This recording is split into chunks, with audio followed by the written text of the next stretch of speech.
إن الحمد لله نحمده ونستعينه ونستغفره ونعوذ بالله من شرور أنفسنا ومن سيئات أعمالنا من يهده الله فلا مضل له ومن يضلل فلا هادي له وأشهد أن لا إله إلا الله وحده لا شريك له وأشهد أن محمدًا عبده ورسوله يا أيها الذين آمنوا اتقوا الله حق تقاته ولا تموتن إلا وأنتم مسلمون يا أيها الناس اتقوا ربكم الذي خلقكم من نفس واحدة وخلق منها زوجها وبث منهما رجالا كثيرا ونساء واتقوا الله الذي تساءلون به والأرحام إن الله كان عليكم رقيبا يا أيها الذين آمنوا اتقوا الله وقولوا قولا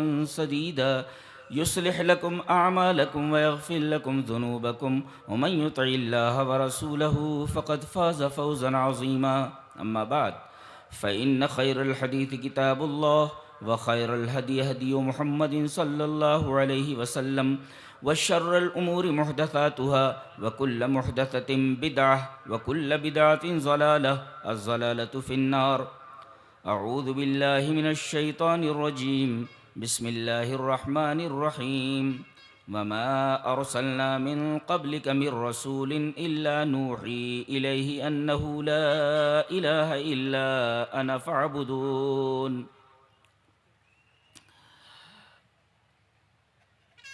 محترم صدر اجلاس، اسٹیج پر جلوہ افروز موقر علماء کرام،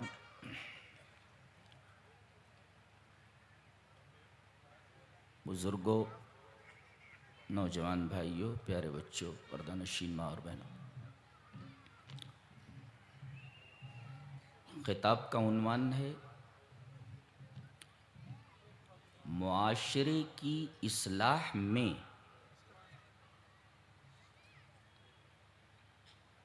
توحید کی اہمیت، یعنی اہمیت التوحید لاصلاح الفرد والمجتمع.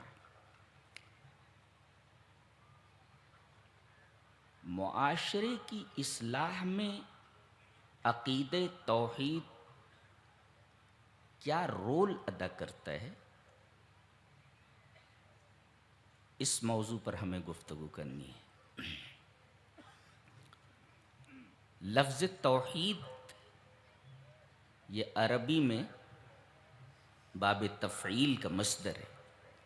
وحد یوحد توحید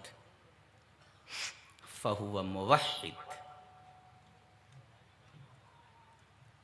توحید کا مطلب ہوتا ہے جعل الشیء واحدا، کسی چیز کو ایک کرنا. دیٹ از کالڈ توحید لغتاً. اصطلاحاً توحید کسے کہتے ہیں؟ وہ ایک حدیث میں، اچانک میری نظر اس حدیث پر پڑی، بہت مزہ آیا. وہ حدیث میں آپ تک پہنچا رہا ہوں. حدیث اس طرح، وان ابن عباس رضی اللہ، بہت غور سے سنیے، بالکل سانس روک کر کے، ادھر ادھر مت دیکھیے، ایسی چیزیں ملتی نہیں ہیں. وان ابن عباس رضی اللہ تعالی عنہما ان رسول اللہ صلی اللہ علیہ وسلم لما بعث معاذا الى اليمن قال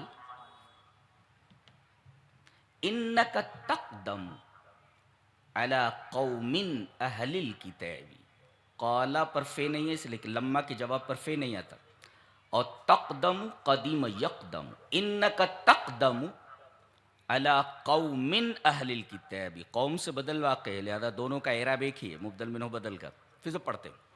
وعن ابن عباس رضی اللہ تعالی عنہما ان رسول اللہ صلی اللہ علیہ وسلم لما بعث معاذا الى اليمن قال انک تقدم علی قوم اہل الکتاب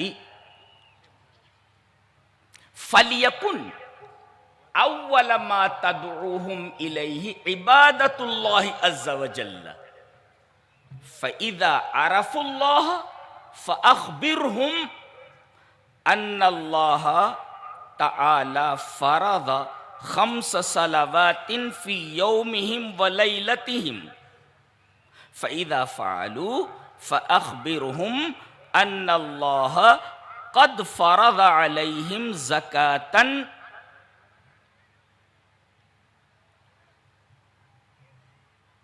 تؤخذ من اغنیائہم فترد الی فقرائہم فاذا اطاعوا بها فخذ منہم وتوقع اموال الکرائم.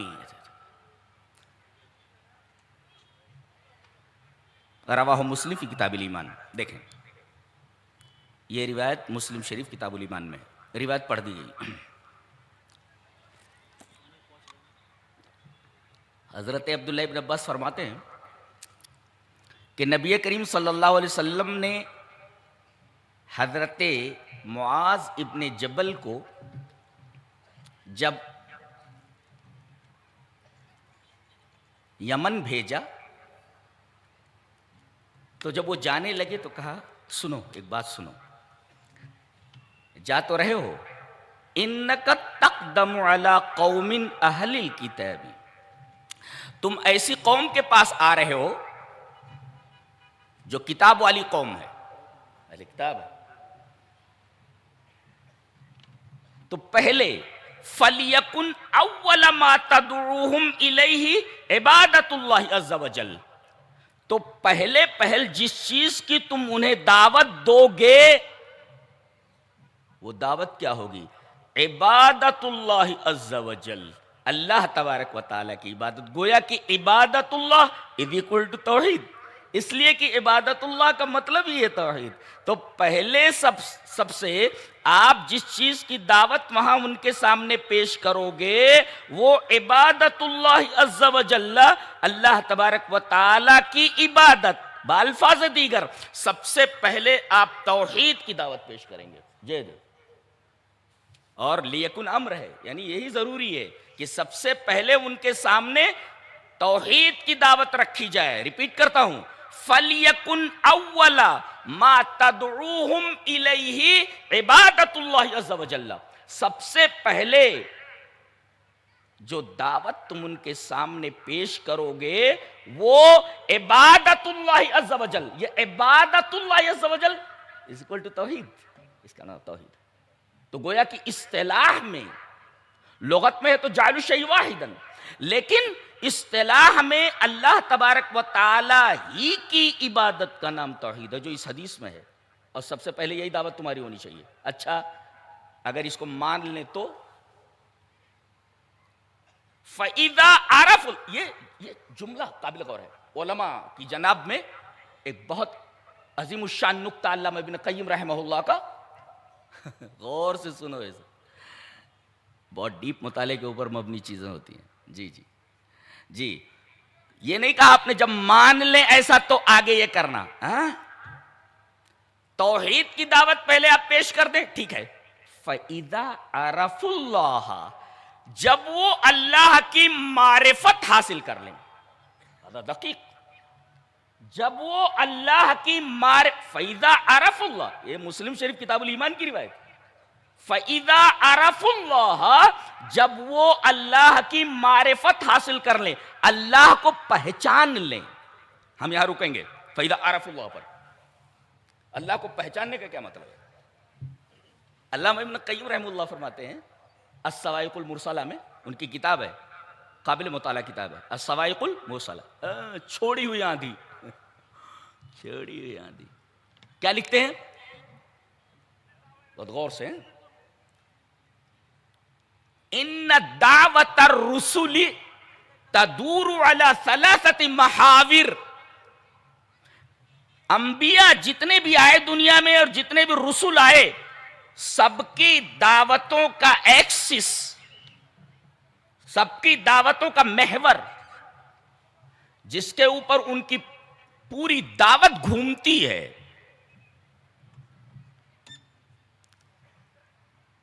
وہ 3 چیزیں. جی تمام رسولوں کی دعوت جن چیزوں کے جن محوروں کے اوپر گھومتی ہے، جس ایکسس کے اوپر، وہ تین ہے، علی ثلاثت محاور. مضبوطی سے اس کو پکڑیں جی. تمام رسولوں کی دعوت تین محوروں کے اوپر گھومتی ہے. تدور علی ثلاثت محاور. پہلی چیز یہ ہے تعریفہم مخلوقاتہ باسماء اللہ و صفاتہ و افعالہ. سب سے پہلے پہچنوائیں. تعریف کا مطلب ہوتا پہچنوانا. پہچنوائیں اللہ کے نام کو، اللہ کی صفات کو، اللہ اس کے افعال کو. یہ بہت گہری بات ہے جی. تو پہلی بات تو یہی ہے، ایک پہلا محور یہ ہے کہ پہلے لوگوں کو یہ پہچنوائیں تمام مخلوقات کو. تعریفہم مخلوقات ہی، یعنی اللہ کی جتنی بھی مخلوقات ہیں تمام لوگوں کو پہلے یہ پہچنوائیں کیا؟ باسماء اللہ و صفاتہ و افعالہ. اللہ کی صفات بتائیں. صفات بتائیں کیا مطلب؟ صفات بتائیں. آئیے ایک حدیث دیکھ لیتے ہیں. حدیث اس طرح: وان ابن عباس رضی اللہ تعالی عنہما ان النبی صلی اللہ علیہ وسلم قال لما اغرق اللہ فرعون قال آمنت انه لا الہ الا الذی آمنت به بنو اسرائیل فقال جبریل یا محمد فلو رأیتنی وانا آخذ من حال البحر فأدسه في فيه مخافة ان تدركه الرحمة. رواہ الترمذی فی کتاب تفسیر القرآن. حضرت امام ترمذی رحمہ اللہ اس پوری حدیث کو ایسے ہی ترمذی شریف کتاب و تفسیر القرآن میں لائے، سورہ یونس کی اس آیت کی تفسیر میں.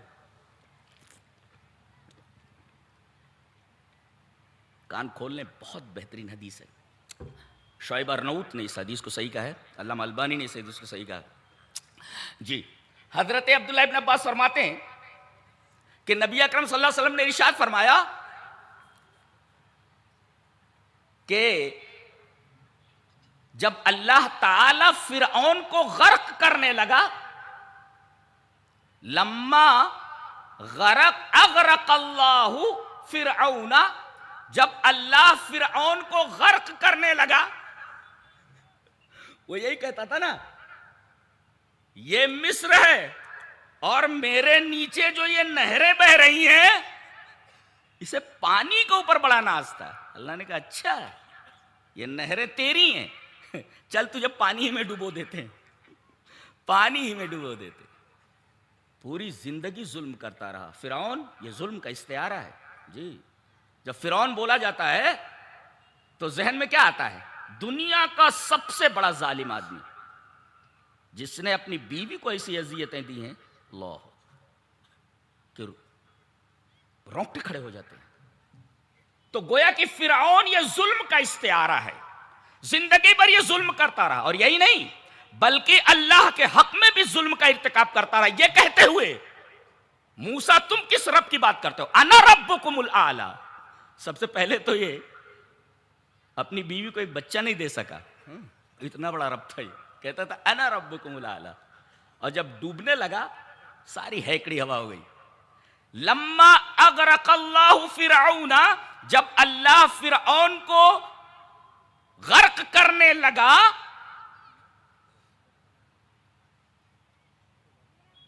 تو زندگی بھر جس کلمے سے انکار کرتا رہا، موت کو دیکھ کر کے سامنے کہہ بیٹھا آمنت انہ لا الہ الا الذی آمنت بہ بنو اسرائیل. ارے سیدھے سیدھے بول دیتا نا لا الہ الا اللہ، یوں گھما رہا ہے.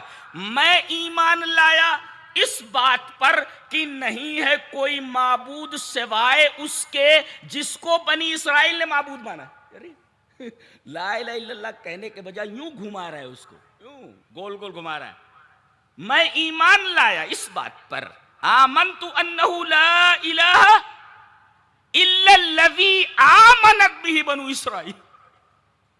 میں اس بات پر ایمان لایا کہ نہیں ہے کوئی معبود مگر وہی جس پر بنی اسرائیل ایمان لائے ہیں. اب دیکھو نبی کریم صلی اللہ علیہ وسلم فرماتے ہیں کہ فقال جبریل، جبریل نے کہا یا محمد، اے محمد صلی اللہ علیہ وسلم، فلو رأیتنی وانا آخذ من حال البحر، آپ دیکھتے کہ میں سمندر کی مٹی نکال رہا تھا. انا آخذ من حال، حال مانے کیچڑ، سمندر کا کیچڑ نکال کر کے فانا ادسہ فی فیہ، فرعون کے منہ میں وہ مٹی گھسا رہا تھا میں. کیوں؟ مخافت ان تدرکہ الرحمت، اس ڈر سے کہ کہیں اللہ کی رحمت اس آدمی کو بخش نہ دے. اللہ کتنا رحیم ہے اللہ، کتنا رحیم.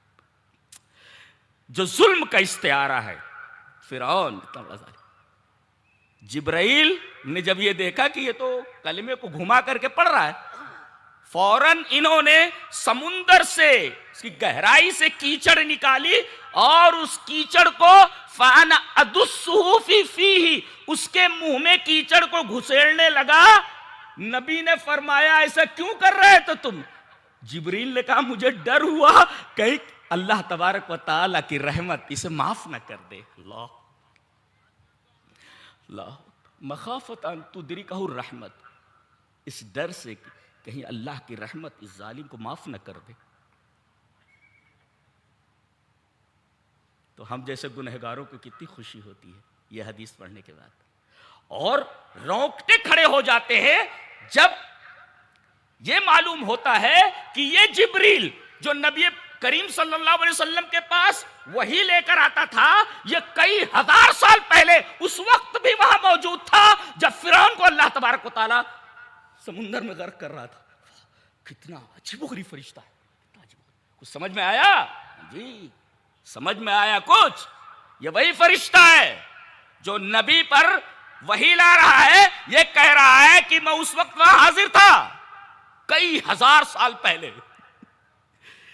کیسی اللہ کی مخلوقات ہے سب، یہ نور کے بنے ہوئے ہیں سب، نور کے بنے، اور ایک معزز فرشتہ ہے. اللہ تبارک و تعالی نے اس کے بڑے سارے اوصاف قرآن حکیم میں بیان کیے ہیں. اللہ اکبر. اللہ تبارک و تعالیٰ کی رحمت کا اندازہ لگائیے. وہ کہہ رہے ہیں کہ میں مٹی اس کے منہ میں ڈال رہا تھا کہ کہیں اللہ اس پر رحم نہ کر دے. اللہ اس پر رحم نہ کر دے،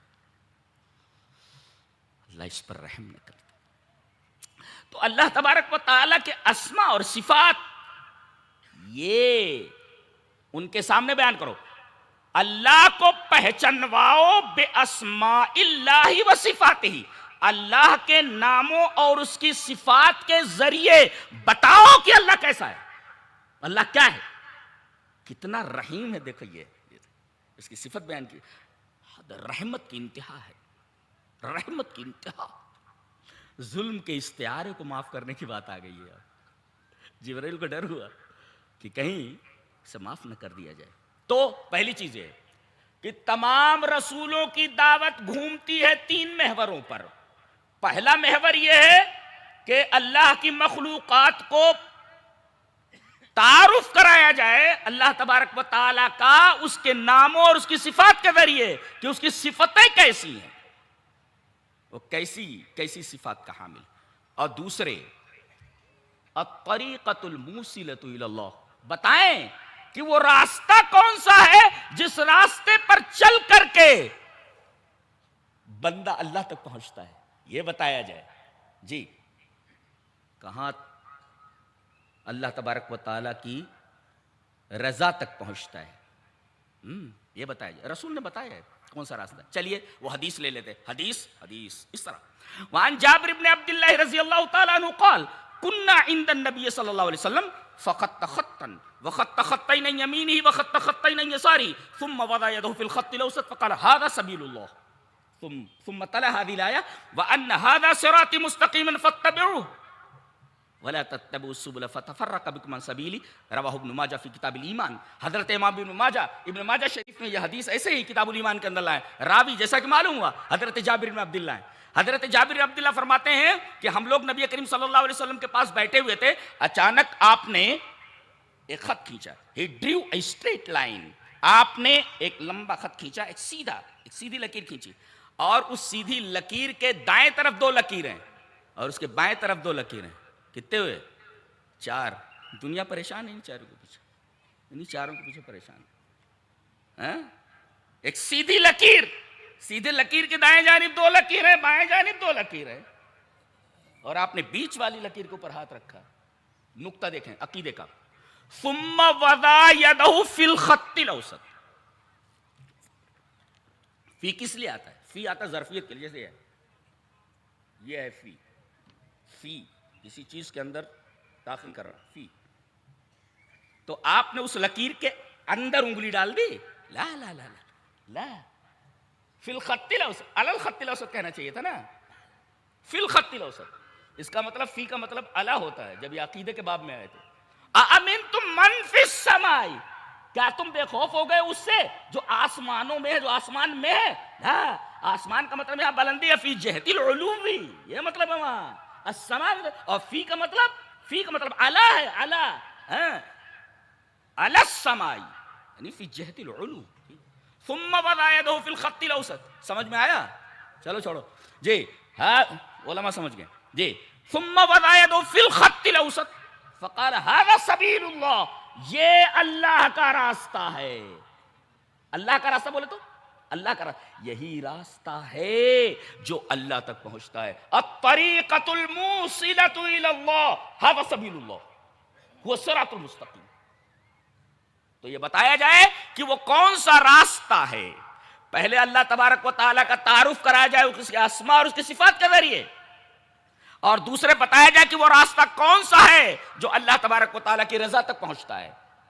اور نمبر 3, تیسرا محور یہ ہے کہ بندوں کو بتایا جائے کہ اس راستے پر چل کر کے جب تم دار کرامت میں پہنچو گے, دار النعیم میں پہنچو گے, جنت میں پہنچو گے, تو یہ نعمتیں تمہیں حاصل ہونے والی ہیں اس راستے پر چل کر کے.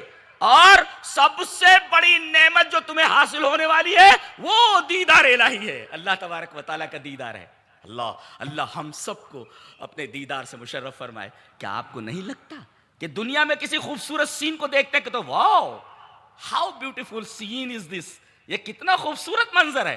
بتائیے, بعض سینز ایسے ہوتے ہیں کہ آدمی مبہوت ہو جائے دیکھ کر کے. بتائیے, جب یہاں دنیا کے بعض مناظر کو دیکھ کر کے آدمی کے اوپر ایک ہیبت طاری ہو جاتی ہے, اس کا وجدان مہک اٹھتا ہے. بتائیے ان تمام جمالوں کا خالق کتنا جمیل ہوگا, اندازہ لگائیے. آپ کی خواہش نہیں ہو رہی ہے کہ اس جمال کامل کو دیکھا جائے؟ وہ کتنا جمیل ہوگا. اللہ جس نے یہ تمام جمال بکھیر رکھا ہے وہ کتنا جمیل ہوگا. کیا آپ کے دل میں یہ تمنا پیدا نہیں ہوتی, ارے یہ جمال جو تم دیکھ رہے ہو یہ تمام جمال ناقص جمال ہے, سب ناقص جمالات ہیں جی, ناقص ہیں. یہ جمال کامل کا دیدار جنت میں ہونے والا ہے. یہ بتاؤ کہ اللہ تبارک و تعالیٰ کا دیدار ہونے والا ہے. تو گویا کہ دعوت الرسل تدور والا ثلاثۃ محاور, 3 محوروں کے اوپر گھومتی ہے. اب آگے بتایا گیا تو پہلے تم ان کے سامنے دعوت توحید رکھو گے. فَإِذَا عَرَفُوا اللَّهَ, اس پر ہم رکے تھے اور ہم نے معرفت کی تشریح کی ابن قیم کی زبان میں.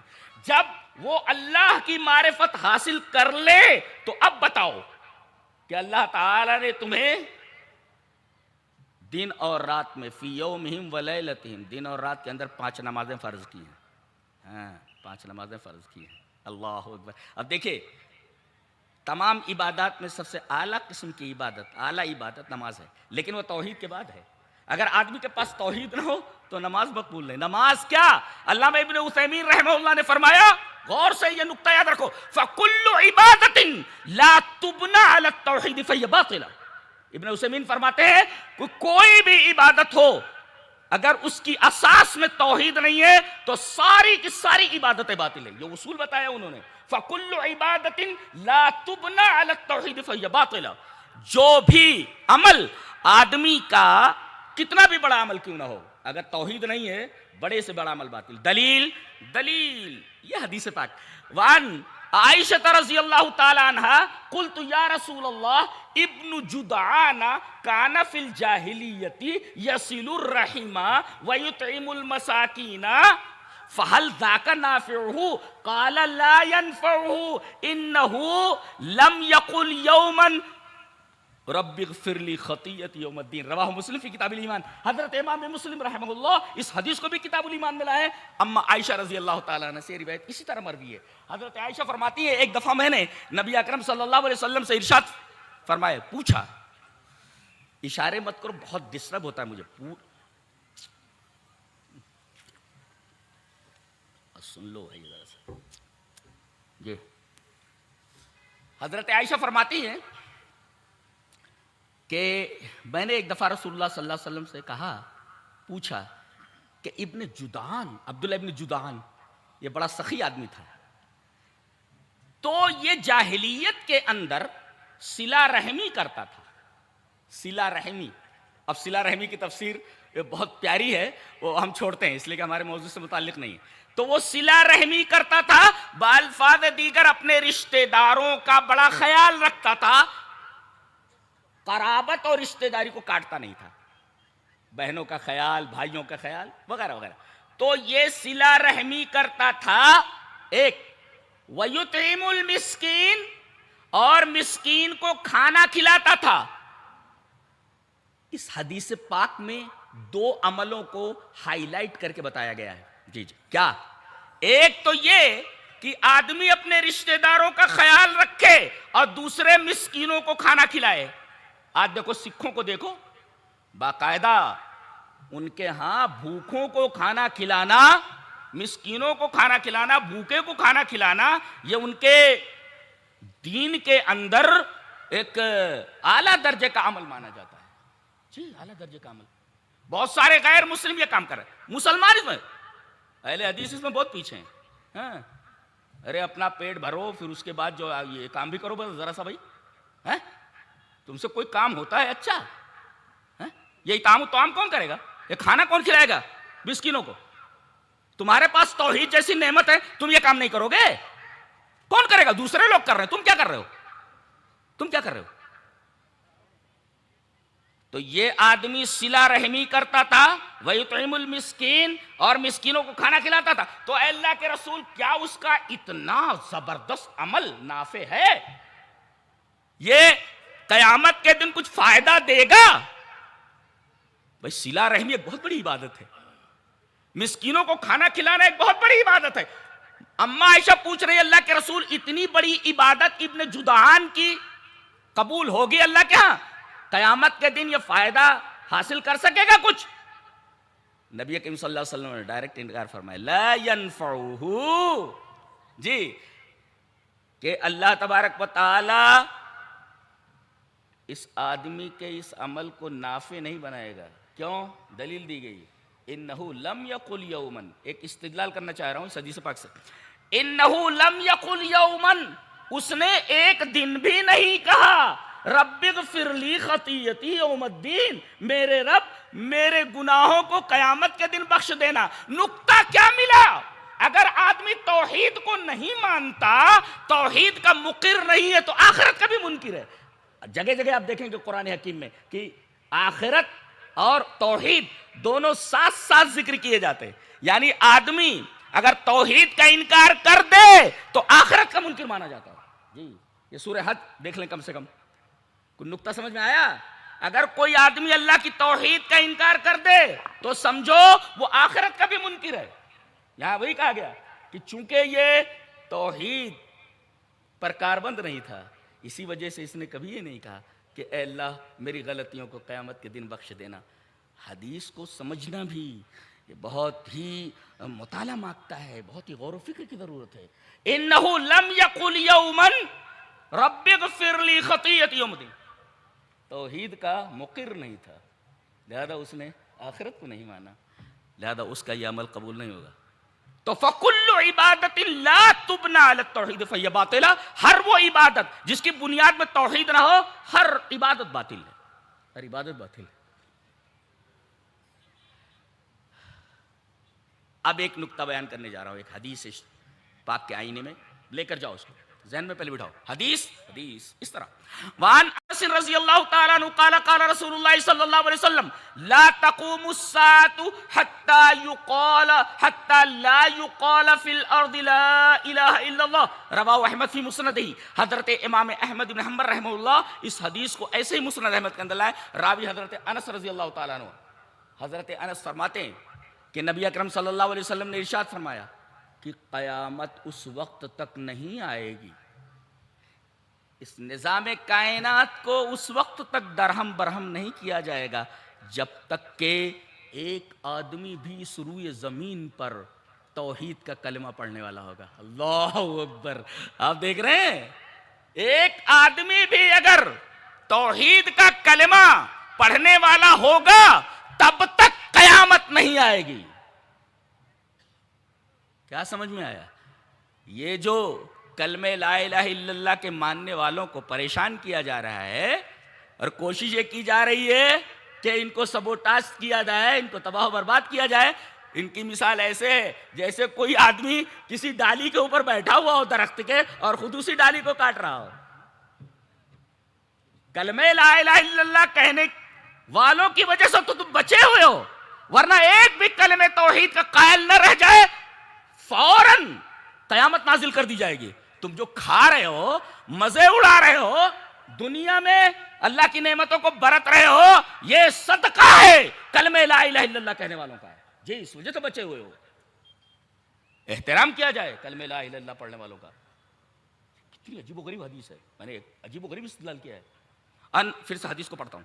ان انس رضی اللہ تعالی عنہ قال قال رسول اللہ صلی اللہ علیہ وسلم لا تقوم الساعة حتى لا يقال في الارض لا الہ الا اللہ رواہ احمد فی مسندہ.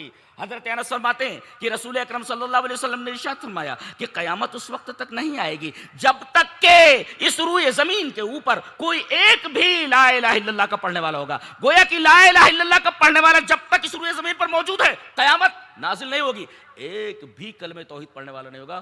حکم ہوگا اسرافیل کو کہ سور میں پھونک ڈال دیا جائے، سور میں پھونک ڈال دیا جائے اور نظام عالم درہم برہم کر دیا جائے. یہ ہے کلمہ لا الہ الا اللہ کا پاور اور یہ ہے توحید. تو گویا کہ معاشرے کی اصلاح کی بات کرتے ہو، اصلاح تو چھوڑو، پوری دنیا کے افراد اور پوری دنیا کے معاشرے بچے ہوئے ہیں کلمہ لا الہ الا اللہ. اصلاح تو چھوڑو، ان کی بقا منحصر ہے کلمہ لا الہ الا اللہ کے اوپر، کہنے والوں کے اوپر.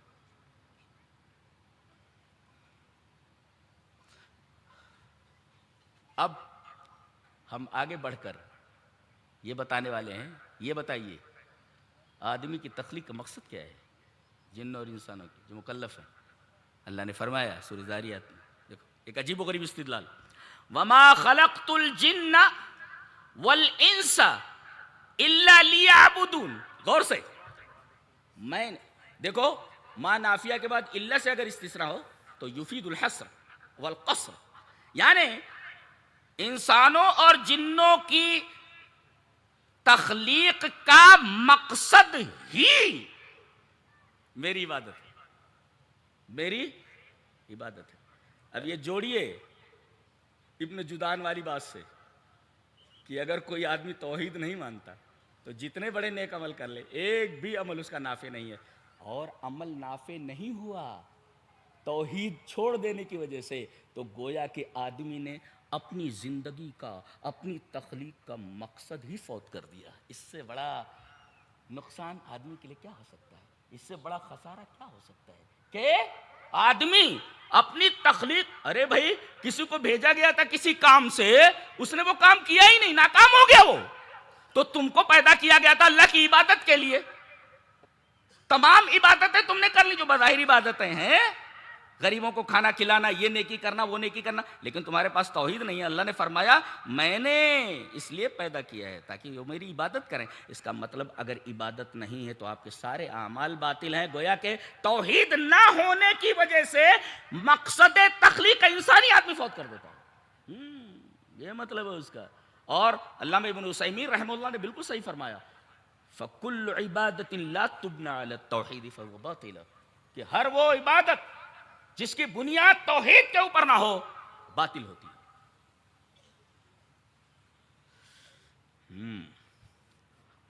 ایک اور خوبصورت استدلال دیکھیں، بہت پیارا استدلال ہے، اصلاح معاشرہ کا تعلق توحید سے. ذہن میں بٹھاؤ، حدیث پڑھتے ہیں پہلے. حدیث اس طرح. وان ابی الزبیر حدثنا جابر بن عبد الله رضی اللہ تعالی عنہ قال سمعت رسول اللہ صلی اللہ علیہ وسلم یقول من لقی اللہ لا یشرک به شیئا دخل الجنہ ومن لقیہ یشرک به دخل النار. رواہ مسلم فی کتاب الایمان. حضرت امام مسلم رحمہ اللہ اس حدیث کو بھی کتاب الایمان میں لائے. ترجمہ کروں؟ حضرت جابر بن عبداللہ فرماتے ہیں کہ میں نے جناب محمد الرسول اللہ صلی اللہ علیہ وسلم کو بیان فرماتے سنا. غور سے ہیں. من لقی اللہ لا یشرک به شیئا دخل الجنہ. جو آدمی اللہ سے اس حال میں ملاقات کرے، ایک نکتہ تو یہ ملا، تم کہیں بھی رہو، کیسی بھی زندگی گزارو، کفر کے ساتھ، شرک کے ساتھ، کسی بھی عمل کے ساتھ، ایک دن رب کے سامنے حاضر ہونا ہے. بھاگ کر نہیں جا سکتے کہیں، کہیں نہیں جا سکتے بھاگ کر، رب کے سامنے حاضر ہونا ہے. Sure, you have to go there. جی حاضر ہونا ہی ہے وہاں، بھاگ نہیں سکتے کہیں. تو اللہ کے رسول صلی اللہ علیہ وسلم کو میں نے یہ فرماتے سنا ہے کیا؟ من لقی اللہ لا یشرک به شیئا. جو آدمی اللہ سے ملاقات کرے اس حال میں کہ اس کے ساتھ اس نے شرک نہ کیا ہو، تو ایک تو ملاقات ضروری ہے، ملاقات ضروری ہے، اور ہر ایک کو رب کے سامنے حاضر ہونا ہے، ملاقات کرنا، پہنچنا ہے وہاں پر. اگر شرک کر کے نہیں گیا ہے اور ملاقات ہوئی، دخل الجنہ، اللہ اسے جنت میں داخل کرے گا. اچھا اب دیکھو، وَمَن لَقِيَهُ يُشْرِكُ بِهِ. اور جو اللہ سے اس حال میں ملاقات کرے کہ اس سے شرک کر رہا ہے اس کے ساتھ، تو دخل النار. رواہ مسلم فی کتاب الایمان. جہنم میں داخل ہوگا. استدلال دیکھیں، استدلال ایک شارح اس کا استدلال کرتا ہے کتنا بڑا، ذہن میں بٹھاؤ اس کو. اذا كان التوحید سببا فی دخول الجنة فكيف لا يكون سببا لإصلاح المعاشرة لإصلاح الدنيا والفرد والمجتمع. یہ استدلال کہ اگر توحید سبب ہے کسی کو جنت میں داخل کرنے کا، تو جنت تو بہت بڑی چیز ہے، تو جب جنت میں داخل کرنے کا سبب اگر توحید ہے، تو کیا وہ سبب نہیں بن سکتا معاشرے کی اصلاح کی؟ پکڑو اس کو، یہ دلیل پکڑو. اذا كان التوحید سببا فی دخول الجنہ فکیف لا یکون سببا لاصلاح المعاشرہ لاصلاح المجتمع والفرد. یہ نکتہ ایک شارح نے ذکر کیا ہے، جس کو میں نے اسی کی زبان میں پیش کر دیا عربی میں. ایک حدیث پڑھی گئی، اس حدیث سے یہ استدلال کیا گیا. ایک اور فائدہ، ایک ہوتا ہے کوئی آدمی عمل کرے تو اس عمل کا فائدہ اسے پہنچتا ہے. بڑی گہری بات کہنے جا رہا ہوں، لے کر کے جاؤ. اسلام کا فلسفہ پیش کیا جا رہا ہے، گہرا ہے. ایک آدمی ہوتا ہے، وہ کوئی نیک عمل کرتا ہے تو اس عمل کا فائدہ اسے پہنچتا ہے. توحید ایک ایسی چیز ہے کہ آدمی کو توحید کا فائدہ تو موحد کو پہنچتا ہی ہے، اس کا فائدہ دوسرے گنہگار کو بھی پہنچ جاتا ہے. گویا کہ توحید لازم ہی نہیں، بطرز نحو متعدی ہے. دلیل یہ حدیث پاک. وعن ابن عباس رضی اللہ تعالی عنہما قال سمعت رسول اللہ صلی اللہ علیہ وسلم یقول ما من مسلم يموت فيقوم على جنازته 40 رجلا لا یشرکون باللہ شیئا الا شفعوا فیہ، رواہ ابو داؤد فی کتاب الجنائز۔ حضرت امام ابی داؤد رحمہ اللہ اس حدیث کو ایسے ہی ابو داؤد شریف کتاب الجنائز کے اندر لائے، راوی حضرت عبداللہ ابن عباس ہیں۔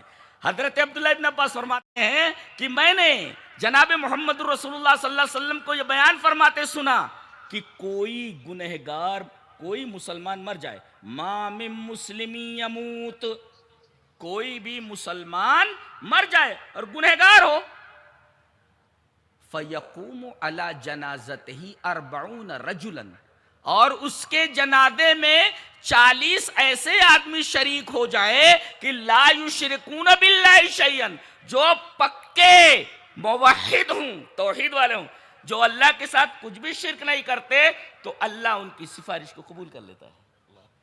کون سی سفارش کرتا ہے؟ کن کن کو دعا یاد ہے وہ؟ ارے بعض لوگ تو اس کو دھیرے پڑھ لیتے، تو آپ کھڑے رہتے خالی، کیا پڑھتے؟ اللہم اغفر لحینا ومیتنا وشاہدنا وغائبنا الی آخر الحدیث، الی آخر الدعا۔ کیا؟ اے اللہ ہمارے زندے کو بخش دے، ہمارے مردے کو بخش دے۔ تو یہ سفارش کی جا رہی ہے نا اس کے تعلق سے، تو یہ جو سفارش کی اللہ شف، اسی وجہ سے لفظ شفاعت استعمال کی گئی جی۔ تو یہ جو سفارش کر رہا ہے دعا کرنے والا، اس کی سفارش قبول کر لی جاتی ہے۔ یہ کون ہے بھائی؟ یہ وہ آدمی ہیں 40 جو شرک نہیں کرتے اللہ کے ساتھ، تو ان کے شرک نہ کرنے کا فائدہ انہیں تو خود پہنچ ہی رہا ہے کہ جنت میں داخل ہونے والے ہیں اس حدیث کے تحت کہ من لقی اللہ لا یشرک بہ شیئا دخل الجنہ۔ یہاں دیکھیے اس توحید کا فائدہ ایک گنہگار مردے کو پہنچ رہا ہے کہ 40 ایسے آدمی اس کی نماز جنازہ میں شریک ہو جائے، نماز جنازہ پڑھنے، جو شرک نہ کرتے ہوں، تو ان کی اس توحید کا فائدہ اس گنہگار میت کو پہنچ جائے کہ اللہ ان کی سفارش قبول کر لیتا ہے۔ یہ ہے توحید کا پاور۔ تو گویا کہ وہ لازمی نہیں، متعدی ہے، وہ دوسروں کو بھی فائدہ پہنچاتی ہے توحید۔ اسی وجہ سے تمام لوگوں کو یہ ضروری ہے کہ اپنے بچوں کو پہلے توحید سکھائیں، توحید، اور نبی کریم صلی اللہ علیہ وسلم کو اسوہ بھی اس سلسلے میں موجود ہے۔ دلیل یہ حدیث پاک۔ آج ہم نے مفسر قرآن حضرت عبداللہ ابن عباس رضی اللہ تعالیٰ عنہما کی روایتیں پیش کی جی، اس لیے کہ ہمیں تفسیر سے خصوصی دلچسپی ہے، اور مفسر قرآن تمام صحابہ کرام میں ایک ممتاز حیثیت ہے حضرت عبداللہ ابن عباس کی تفسیر قرآن کے تعلق سے کہ نبی کریم صلی اللہ علیہ وسلم کی دعا ان کے لیے ہے۔ لہذا عبداللہ ابن عباس کی روایت ہم پھر پیش کر رہے ہیں۔ حدیث اس طرح، وعن عبداللہ ابن عباس رضی اللہ تعالی عنہما قال كنت خلف رسول اللہ صلی اللہ علیہ وسلم یوما فقال یا غلام انی اعلمک کلمات احفظ اللہ یحفظک، احفظ اللہ تجدہ تجاہک، وعلم ان الامت لو استمعت على ان ينفعوك بشيء لم ينفعوك بشيء الا قد كتبه الله لك، ولو استمعوا على ان يضروك بشيء لم يضروك بشيء الا قد كتبه الله عليك، رفعت الاقلام وجفت الصحف، رواہ الترمذی فی ابواب صفۃ القیامہ۔ حضرت امام ترمذی رحمہ اللہ اس حدیث پاک کو ابواب صفۃ القیامہ میں لائے ہیں، راوی حضرت عبداللہ ابن عباس ہیں۔ حضرت عبداللہ ابن عباس فرماتے ہیں کہ ایک دفعہ میں نبی کریم صلی اللہ علیہ وسلم کے پیچھے گدھے کے اوپر بیٹھا ہوا تھا۔ کوئی پوچھے، اہل حدیث ہر بات میں دلیل مانگتا ہے، یہ لاؤ دلیل لاؤ، یہ لاؤ دلیل لاؤ، یہ بتاؤ کہ موٹر سائیکل کے پیچھے کوئی آدمی بیٹھ سکتا ہے، اس بات کی دلیل لاؤ، بیٹھنا جائز ہے کہ نہیں؟ یہ دیکھو حضرت عبداللہ ابن عباس نبی کریم صلی اللہ علیہ وسلم کے پیچھے گدھے پر بیٹھے ہوئے، گدھی بھی سواری ہے اور موٹر سائیکل بھی سواری ہے، ہذا استدلال جی کنتو جی خلف رسول اللہ صلی اللہ علیہ وسلم، یہاں تک کہ میں نے یہ ٹینٹ لگانا اس کو بھی میں نے ثابت کیا۔ وہ دیکھو نیٹ کے اوپر ایک تقریر پڑی ہوئی ہے، نبی کریم صلی اللہ علیہ وسلم کا خطبہ حجۃ الوداع، یہ ہے تقریباً 13 منٹ تک میں نے وہ پورا خطبہ منہ زبانی بیان کیا، اللہ اکبر۔ اس میں احناف علماء بھی تھے اور انہوں نے الحمدللہ دانتوں میں انگلیاں دے لی، 13-14 منٹ تک مکمل خطبہ عربی میں جی۔ اس میں نے کہا کہ نبی کریم صلی اللہ علیہ وسلم جہاں کھڑے ہوئے ہیں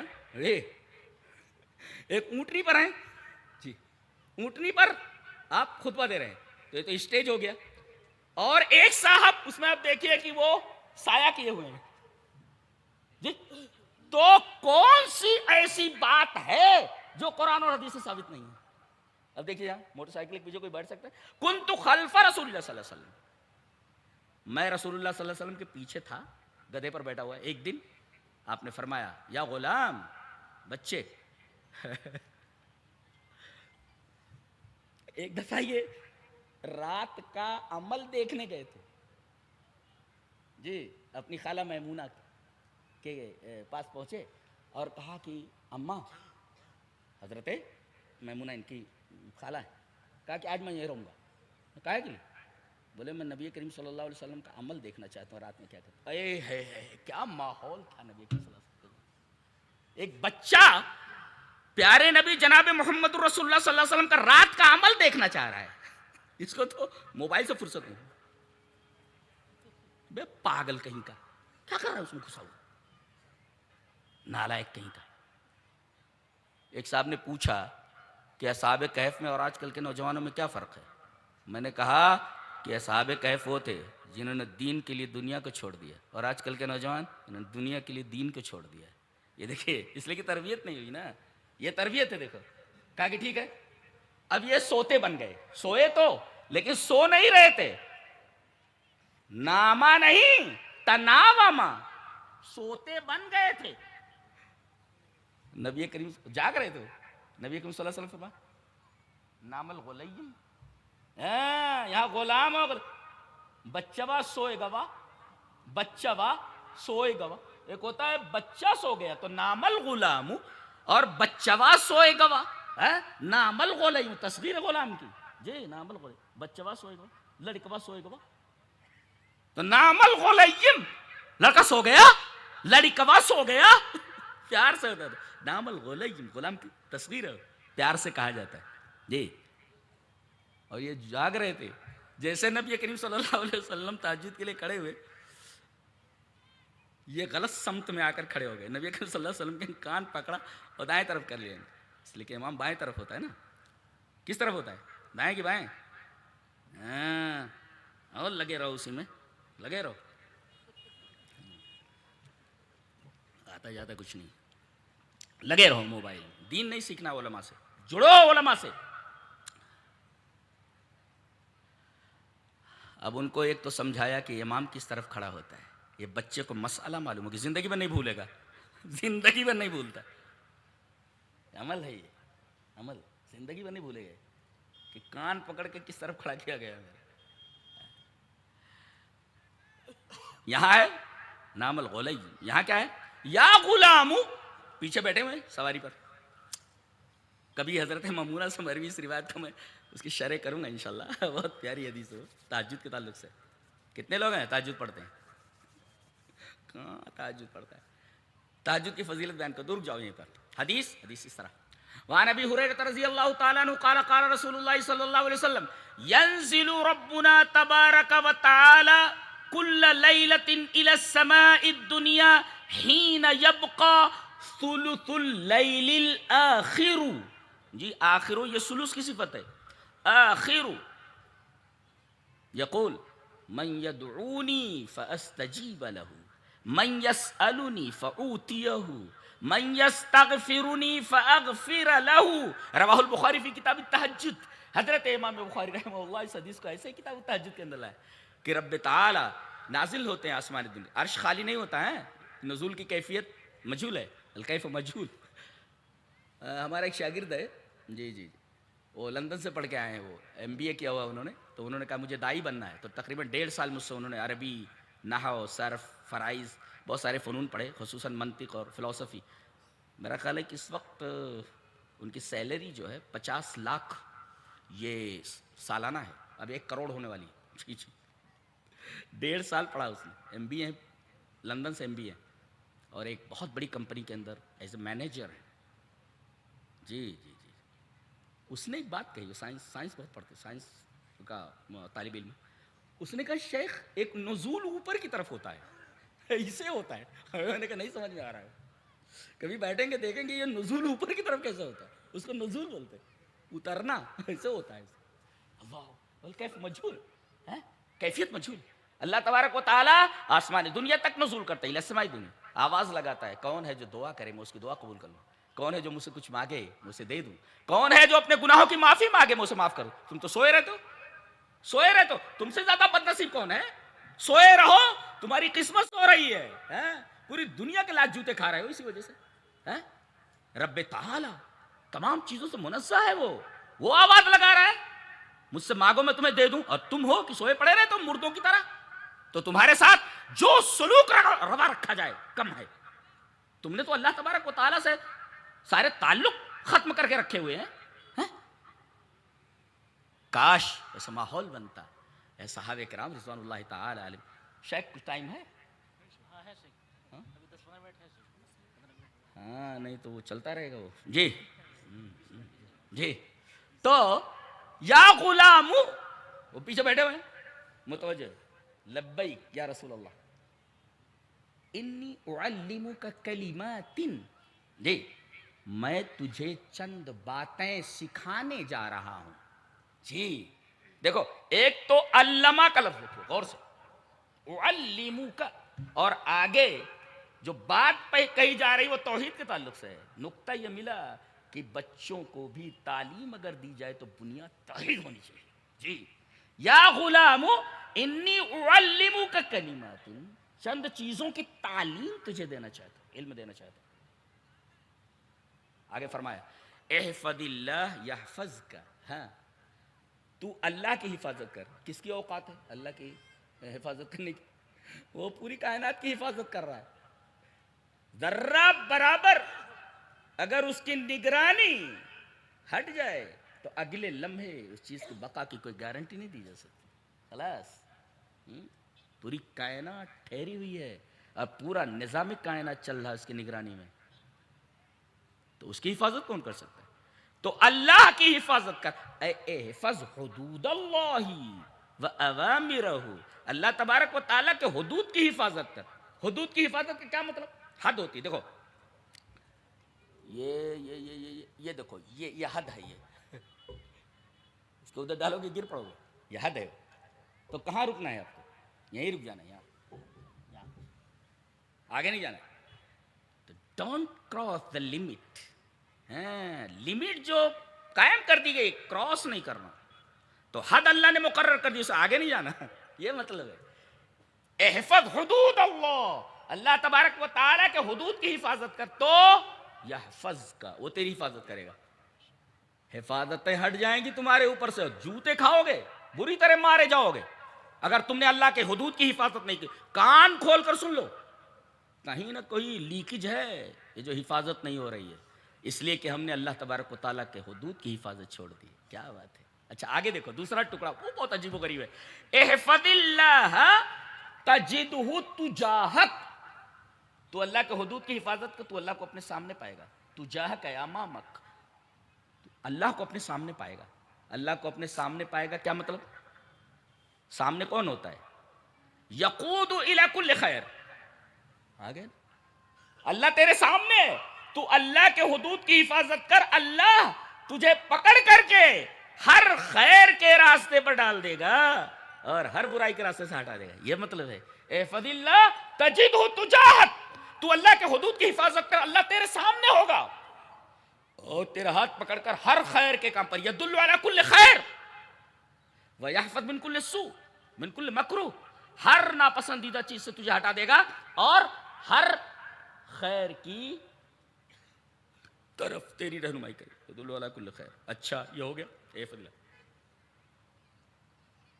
اذا سألت فاسأل اللہ، مانگ تو اللہ سے مانگ.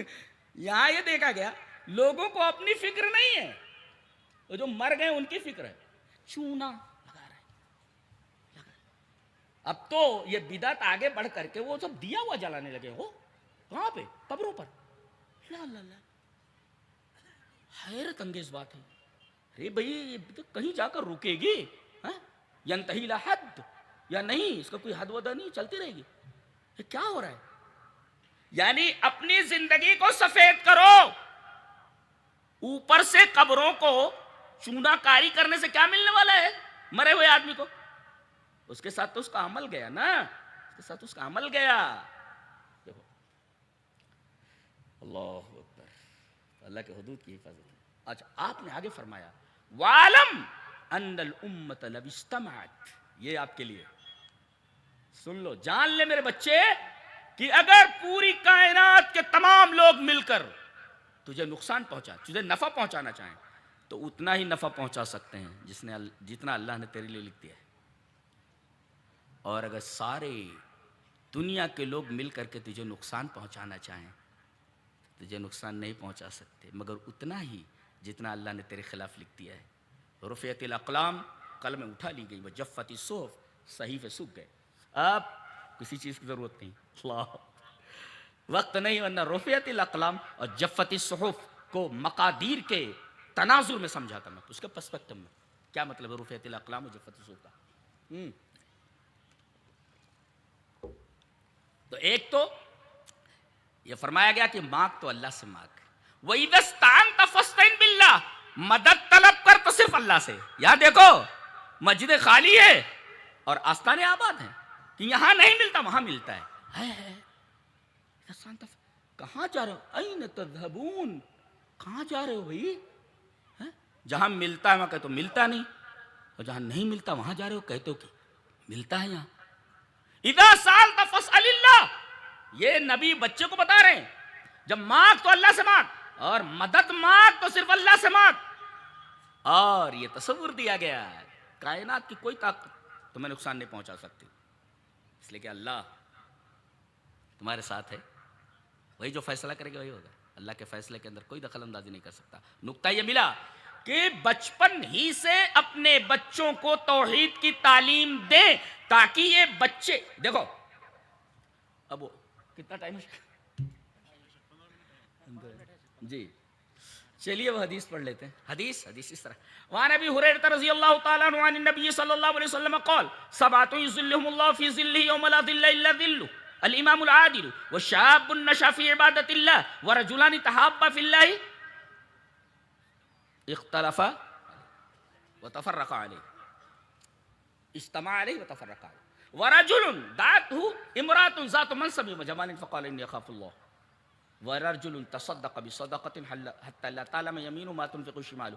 کبھی کبھی ایسا الٹا ہے، دائنے ہاتھ نے خرچ کیا بائیں ہاتھ میں، یہ اسے الٹا ہے. مسلم کتاب الزکاة جو روایت میں پڑھ رہا ہوں. ورجل ذکر اللہ خالیا ففاضت عیناہ رواہ مسلم فی کتاب الزکاة. حضرت امام مسلم رحمہ اللہ اس حدیث کو ایسے کتاب الزکاة میں لائے. راوی حضرت ابو ہریرہ ہیں. حضرت ابو ہریرہ فرماتے 7 آدمی ایسے ہوں گے جو اللہ کے عرش کے سائے کے نیچے ہوں گے. جی اس میں ایک ہے انصاف کرنے والا حاکم، اور دوسرا وشاب نشأ فی عبادت اللہ. دیکھو وشاب ایسا نوجوان جو اللہ کی عبادت میں پلا بڑا ہو، اے تربا و نما فی طاعت اللہ و عبادتی. ایسا بند کر دیا جائے. وآخر دعوانا الحمد للہ رب العالمین.